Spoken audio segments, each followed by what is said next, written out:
چرا شما این نوبت به اثر گوگل خاطره‌های دیوانه مراجعت کرده؟ از بس که گوگل از کودکیم برام مؤلفی بهترین بود. من حساب میکنم که گوگل نویسنده اولی روسیه است.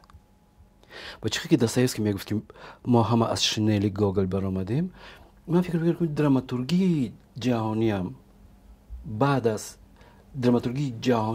از گوگل خیلی عوض شد.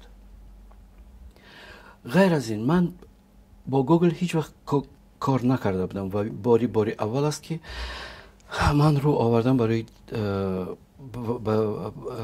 با گوگل و از همه مهمش این بود که میخواستم از همه اثر مشکل ترینش گیرم و یک اکسپریمنت هم کنم برای که این سپیکتاکل مونو سپیکتاکل است و اکتوری خوب هم دارم و مقصد نبود که من دیوانگی دنیا نشان دهم. مقصد این بود که ببینم که چه خیلی عقل آدم از مکتوب به مکتوب عوض می شود. این فقط اکسپریمنت تئاتری بود. کار و زندگیتون در قرقیزستان چه خیلی میگذرد؟ من حساب میکنم که قرقیزستان وطن دویم من است. این نمایشنامه‌ای که من پگان نشان میدم نمایشنامه هفتم من است در قرقیزستان و من میبینم که چقدر آدم‌ها از روز اول آمدن من خیلی مناسبت مهربانانه داشتن و برام اینقدر مهمم نبود که حاضر من در تاجیکستانم یا در قرقیزستانم. برام محیط ایجادی برتر است حاضر از مثلا از تاجیکستان بودن یا از قرقیزستان بودن.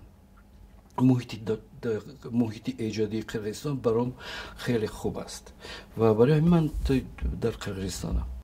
شنیدید که در تاجیکستان مقامات وزارت فرهنگ میخواهند فعالیت هنرمندان و تئاترها را به تنظیم درآورند. از جمله پیش از سفر به خارج آنها باید اجازت دولت را بگیرند. نظر شما به این تصمیم مقامات چیست؟ برای ایجادکار پیش از همه آزادی مهم است. ایجادکار برای همین ایجادکار است که آزاد است.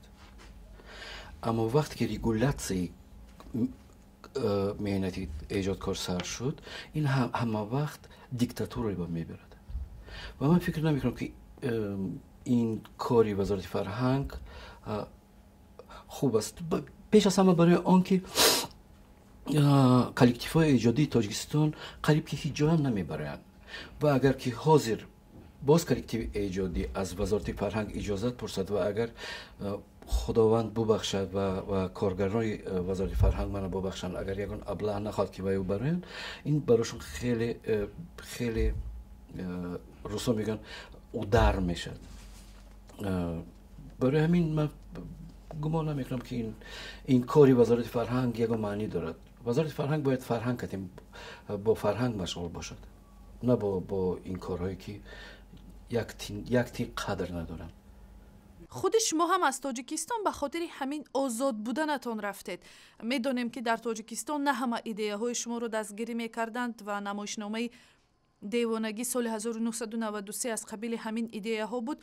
حالا یعنی می شود گفت که شما تشنگی آزادی خواهی خود را به عنوان یک ایجادکار در قرقیزستان شکستید؟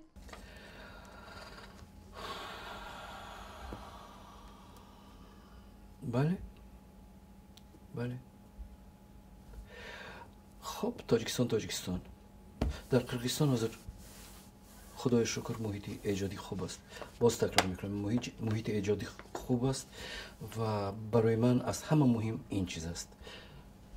تشکر.